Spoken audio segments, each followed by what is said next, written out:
7 years after I disappeared, my sister found my name on the organ donor registry. She stood in the transplant center, staring at the paperwork in the nurse's hands. Her brows knit as she looked at the photo attached to the file, along with the name I used to go by. "Where is he?" she asked. "He's in hospice on the 12th floor," the nurse answered quietly. "Today is the last day he'll still be conscious. The surgery is scheduled for tomorrow morning." Her expression turned cold as she headed upstairs. The moment she pushed open the door, she saw me sitting on the bed, writing my final letter. Landon. I looked up at her and smiled faintly. "You must have the wrong person, Ms. Bennett. My name is Jay Mercer, not Landon Bennett." She stepped toward the bed, her tone rigid. "Come home. Apologize to Mason, and I'll hire the best specialist in the country for you. That won't be necessary." I didn't even look up again as I signed the last line of the organ donation papers. I didn't do anything wrong. I'm not apologizing to anyone. After a long silence, Sherry Bennett let out a cold laugh. "You really haven't changed. 7 years later, and you're still pretending to be innocent." Her eyes narrowed, scanning me. "You're sick? What kind of illness needs surgery?" I smiled faintly. "Stage 4, glioblastoma, brain cancer." I glanced at the donation papers beside me. I figured my organs would do more good saving people than rotting underground. Something flickered across Sherry's face, but it vanished instantly, replaced by that same icy look. "Cut the act. Do you think playing pathetic is going to make me feel sorry for you?" Her gaze swept over the small hospice room, taking in the peeling walls, the worn folding chair, and the dying flowers by the window. "So life didn't work out after you left home? If you hadn't done those disgusting things back then, maybe you wouldn't have ended up like this." I lowered my eyes to my hands, now so thin, every bone showed clearly beneath the skin. I said nothing. "Landon." She said my old name softer this time, her voice cracking. "Are you really that sick?" I looked at her without blinking. "Why do you care, Ms. Bennett?" "Because I'm your sister." "No." My voice stayed calm. "Your brother died 7 years ago." Her face went pale with anger. "You really hate me that much? After everything that happened?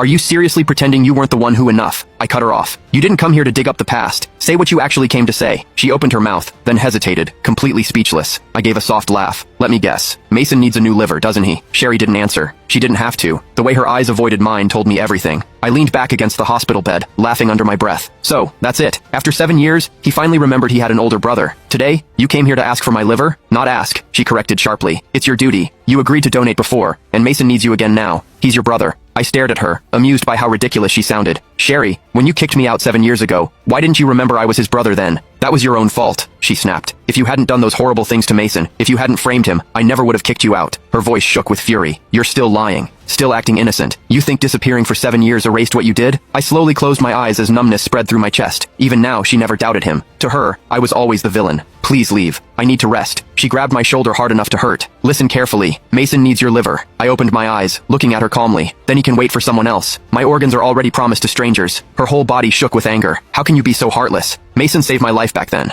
Without him, the Bennett family wouldn't even exist today, and you're nothing but an ungrateful parasite." I didn't answer, only turning my head toward the window. "Landon, let me make this clear," she said coldly as she released me. "If you refuse to save Mason, I won't let you have peace. I'll use every connection and every penny the Bennett family has to keep you alive. You'll spend the rest of your life wishing you were dead." I listened to her threats without feeling anything at all.